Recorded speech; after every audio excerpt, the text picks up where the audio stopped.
우리가 읽고 있는 이 갈라디아서라는 이 성경 말씀은 갈라디아라는 이방 지역에 사도 바울이 1차 선교 여행 또 3차 선교 여행을 통해서 그 땅에 복음을 전했던 지역입니다. 이방 지역에 예수 그리스도의 복음이 들어가고 그들의 삶의 변화가 일어나는 그런 일들이 일어나게 되었습니다. 그렇지만 이 갈라디아 교회 안에서 거짓 선지자들의 그들을 현혹하고 미혹하는 그런 일들이 일어나게 됩니다. 그들에게 주어진 믿음과 복음을 통해 하나님의 구원을 경험하게 되지만 이 거짓 선지자의 주장들은 뭐냐 하면 할례를 받아야 되고 율법을 지켜야 된다라는 그런 행위를 통해 주어지는 구원을 그들에게 요구하게 됩니다. 이 말을 들었던 수많은 갈라디아 교인들이 그들의 삶의 가던 길에서 멈추고 또 율법의 행위를 따라 삶을 살아가려고 하는 그런 모습들이 드러나게 됩니다. 그래서 사도 바울은 이 갈라디아서를 통해서 우리가 믿고 있는 복음이 무엇인지, 어떻게 해서 우리가 하나님의 복을 받는지, 어떻게 해서 하나님 백성의 삶을 살게 되는지, 어떻게 해야지 우리의 삶이 의롭게 되는지, 그 모든 일들을 지금 이 갈라디아서를 통해서 지금 전달하고 있는 겁니다. 특별히 오늘 성경 말씀 갈라디아 3장에는 이 어리석음이라는 단어가 두 번이나 반복되어 나옵니다. 1절에도 어리석도다, 3절에도 너희가 이같이 어리석느냐라는 말을 통해서 어리석은 길을 선택하고 있는 사람들에 대해서 경고, 또 그들을 책망하고 있는 그런 메시지가 오늘 본문 속에 등장하고 있습니다. 왜 그들이 어리석다고 말하고 있는지 몇 가지 이유가 오늘 본문 속에 등장하고 있는데, 먼저 1절을 보십시오. 갈라디아 사람들아, 예수 그리스도께서 십자가에 못 박히신 것을 너희 눈앞에 밝히 보이셨거늘 누가 너를 꾀하느냐라고 질문하고 있습니다. 그들이 어리석은 이유가 뭐냐 하면 그들의 눈앞에 있는 것을 보지 못하고 눈앞에 보이지 않는 것을 찾으려고 하고 있는 그들의 어리석음을 지금 이야기하고 있는 겁니다. 그들 눈앞에 예수 그리스도가 십자가에 못 박힌 확실한 증거가 눈앞에 있는데 그 증거를 붙들지 않고 다른 증거를 찾는 거죠. 할례를 받고 또 율법을 지켜 행하는 그들이 뭔가를 하지 않으면 안 될 것 같은 그들의 삶에 경건한 삶이라는 무언가를 행해야지만 구원받을 것 같은 그런 조급함과 어떤 그들의 삶 속의 강박 같은 것이 결국 그들로 하여금 눈앞에 증거를 붙들고 살지 못하고 다른 증거를 찾고 살아가는 어리석음을 드러내고 있음을 보게 됩니다. 많은 사람들이 예수를 믿고 난 뒤에도 그렇죠. 특별히 무속신앙이라든지 아니면 민간신앙을 가지고 있다가 교회 신앙을 가진 분들이 늘 그런 부분이 많이 드러나게 되죠.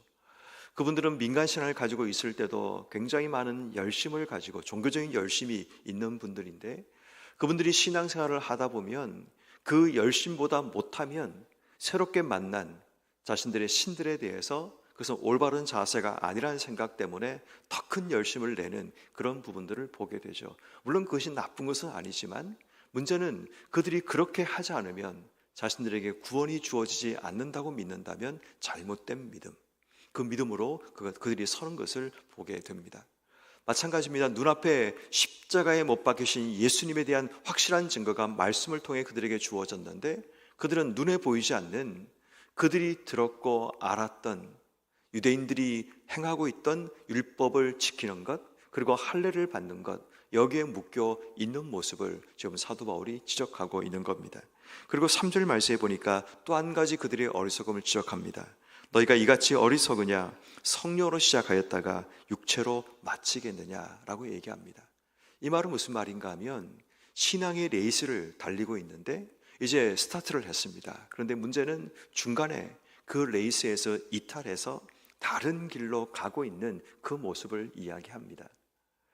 신앙의 경주를 달리면 처음부터 끝까지 그 레이스 위에서 완주를 해나가야 합니다. 그렇죠. 문제는 시작을 분명히 잘 했는데 그 중간에 가다가 이 길이 아닌가 보다 생각이 들어서 다른 길에 접어드는 그런 일들이 일어나게 되는 겁니다. 여러분, 우리 신앙도 마찬가지입니다. 어떤 이들은 믿음의 길을 들어섰다가 또 중간에 삶의 여러 가지 많은 문제로 인해서 때로는 그들의 삶에 다른 것에 미혹되어서 잘못된 길을 걸어가는 그런 모습들이 등장하게 되죠. 철로 역정을 보아도 여러 가지 많은 유혹들과 또 그들을 흔들게 만드는 수많은 장터들이 그들 앞에 나타나게 되죠.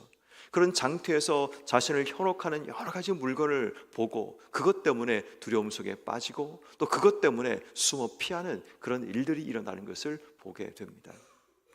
어떤 성에 들어갔다가 그들이 지하 감옥에 갇히는 그런 일들도 일어나게 되는데, 이미 그들에게는 복음을 통해 소망이란 열쇠를 그들 속에 쥐어주었지만 그 두려움 때문에 그것을 보지 못하는 그런 크리스찬의 모습을 우리가 발견하기도 합니다. 그러므로 성도 여러분, 우리도 지금 신앙의 레이스를 접어들고 달리고 있는데 과연 우리가 지금 이것을 끝까지 완주할 수 있는 믿음의 시작과 믿음의 마무리가 제대로 되고 있는가를 잘 돌아봐야 됩니다. 특별히 우리가 오늘 이 새벽에 한번 생각해야 봐야 될 것은 뭐냐면 우리의 자녀들입니다.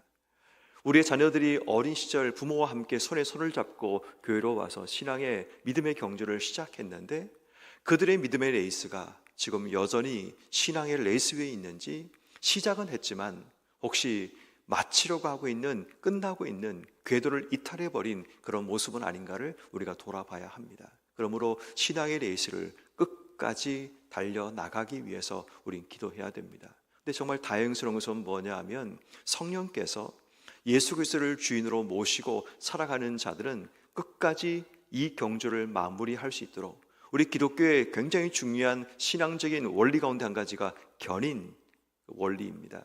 성령께서 우리의 삶을 끝까지, 천국까지 우리의 삶을 견인해 주신다라는 이 견인의 원리가 있습니다. 그래서 우리가 믿음에 정말 예수님을 구주로 영접하고 믿음의 길을 걸었던 자들에게는 성령께서 그들의 삶을 인도하시는 거죠. 마찬가지입니다. 오늘 본문에도 사도 바울의 일한 권면을 통해서 잘못된 길을 걷던 자들이 다시 올바른 궤도로 올라오도록 그들을 이끌어내는 겁니다. 이게 바로 성령께서 바울의 입을 통해서 흔들리고 잘못된 길에 걷던 자들을 올바른 길로 돌이키시는 그런 일들을 하고 있는 것을 보게 됩니다. 그렇지만 현실의 모습은 어리석은 길 위에 서 있는 이 갈라디아 교인들의 모습처럼 오늘 우리 자녀들이나 우리 주변 사람들이 시작을 제대로 했지만 그 경주를 마무리하지 못한 채 중간에 멈춰버리는 그런 모습이 있으면 우리가 기도해야 될 대상이라는 것을 꼭 기억해야 합니다. 세 번째는 4절 말씀해 보니까 그들의 어리석은 세 번째 이유가 등장합니다. 너희가 이같이 많은 괴로움을 헛되이 받았느냐, 과연 헛되냐라고 얘기합니다. 여기서 많은 괴로움이라는 것은 그들이 신앙 때문에 경험했던 박해를 의미합니다. 그들은 박해까지 견뎌내고 여기까지 왔는데 지금 문제는 사소하게 보이는 그 작은 장애물 하나를 넘지 못해 그들이 포기하고 넘어지고 있는 그 어리석음을 지적하는 겁니다. 박해가 얼마나 그들의 삶이 괴롭고 힘든 시간이었을까요? 근데 그 모든 걸 잘 참아내고 이겨냈는데 문제는 지금 눈앞에 율법을 행하지 않으면 할례를 받지 않으면 안 된다라는 그런 사람들의 속임에 그들의 사람을 혼란하게 만드는 그런 눈속임에 지금 그들이 흔들리고 있는 그 모습을 어리석다라고 이야기를 하는 겁니다. 우리가 걸어가는 신앙의 레이스 위에도 그러한 수많은 어리석은 행위들이 있을 수 있습니다. 믿음의 경주를 하고 있는 우리의 삶에 불필요한 것들 혹시 붙들고 이 레이스를 하고 있거나 아니면 잘 견뎌왔는데 사소하고 작은 것 하나에, 이 돌뿌리 하나에 걸려서 넘어지는 그런 삶을 살아가거나 끝까지 마지막 결승점이 눈앞에 보이는데 그 결승 레이스를 포기하고 다른 곳으로 돌아가는 어리석음이 우리 속에 일어나서는 안 되는 겁니다. 그리고 사도 바울이 우리에게 제시하고자 하는 말씀이 바로 6절 이하의 말씀부터 그가 말하고 싶은 내용을 소개하고 있습니다. 그것이 바로 믿음이라는 거죠. 결국 우리가 구원받는 것, 우리가 무엇을 가지고 천국 가야 되는지 거기에 대해서 분명하게 우리에게 말을 하고 있죠. 그것이 바로 하나님을 믿는 것입니다. 아브라함의 예를 통해서 6절에 이렇게 말을 하죠. 아브라함이 하나님을 믿음에 그것을 그에게 의로 여기셨다라고 말합니다. 우리가 어떻게 의롭다함을 받는가를 이야기하면서 믿음으로 의롭다함을 받는다라는 것을 이야기합니다. 그리고 7절 말씀에 믿음으로 말미암은 자들은 아브라함의 자손인 줄 알지어다. 어떻게 우리가 하나님 백성이 되느냐? 믿음으로 말미암아 아브라함의 자손이 된다라는 이야기를 합니다. 믿음으로 말미암아 의롭게 되고, 믿음으로 말미암아 하나님 백성이 되고, 그리고 8절 말씀에 하나님이 이방을 믿음으로 말미암아 의로 정하신 것을 성경이 미리 알고 아브라함에게 복음을 전하게 하셨다라고 얘기합니다. 믿음으로 이방인들이 의롭게 된다. 그리고 믿음으로 이방인들이 8절 뒷부분에 보니까 모든 이방인이 너로 말미암아 복을 받으리라 하셨느니라. 복이 주어진다. 그리고 한 번 더 구체적으로 9절 말씀에 그러므로 믿음으로 말미암은 자들은 믿음이 있는 아브라함과 함께 복을 받느니라. 자, 오늘 이 본문 속에서 정말 사도 바울이 말하고 싶은 믿음을 통해 주어지는 원리에 대한 부분을 정확하게 말하고 있습니다. 믿음으로 의롭게 되고, 믿음으로 하나님 백성이 되고, 믿음으로 이방인들도 하나님의 복을 받게 된다라는 이야기를 하고 있는 겁니다. 그렇다면 여러분, 우리도 마찬가지입니다. 우리가 이 땅 속에 믿음으로 말미암아 의롭게 되었고, 믿음으로 말미암아 하나님 백성이 되었고, 믿음으로 말미암아 아브라함을 통해 주셨던 그 복이 우리에게 흘러온다면, 우리가 붙들고 끝까지 걸어가야 될 신앙의 레이스는 믿음의 레이스라는 것을 우리에게 말하고 있습니다. 힘들지만 어렵지만 우리는 이 믿음의 레이스를 걸어가야 됩니다. 그래서 지난주 토요일 날 제 친구 하나가 대구에서 목회를 하는 친구인데 마라톤 대회를 나간다고 이제 문자가 왔습니다.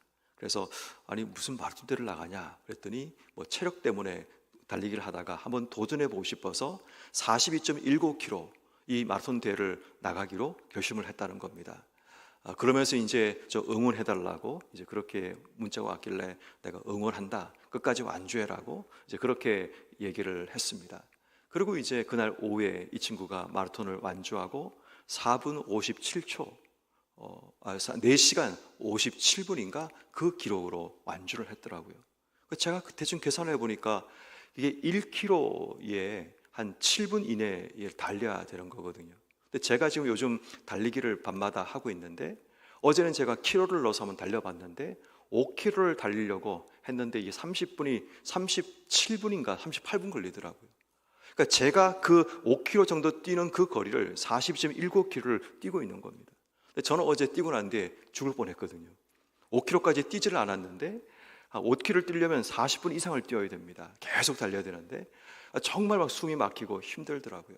그런데 그 친구가 42.19km를 뛰었다는 그 자체가 너무 존경스럽고 대단하더라고요. 아마도 그 친구도 그 길을 걸으면서 몇 번이나 포기하고 싶지 않았겠습니까? 얼마나 많은 위기가 찾아왔겠습니까? 그럼에도 불구하고 마지막까지 완주를 하고 그 기록과 함께 사진을 찍어 보내는데 뭉클한 마음이 제 마음속에 들었습니다. 여러분, 우리 인생도 마찬가지입니다. 비록 이 길을 걷는 것이 때로는 힘들고 어려울 수 있습니다. 때로는 지치고 포기하고 싶을 때도 있습니다. 굳이 내가 이렇게 해야 되는가 생각이 들 때도 있습니다. 그렇지만 이 길이 하나님이 정하신 길이고, 이 길을 통해서 우리를 의롭게 하시고, 이 길을 통해서 우리의 삶에 하나님 백성의 삶을 허락해 주시고, 이 길을 걷는 자에게 아브라함에게 허락하셨던, 아브라함을 통해 주시고자 하셨던 바로 그 복이 주어진다면 우리 모두가 끝까지 이 믿음의 레이스 위에 설 수 있고, 이 길을 완주함을 통해 주어지는 하나님의 영광과 복을 모두가 누릴 수 있는 복된 삶이 되기를 주의 이름으로 축원합니다.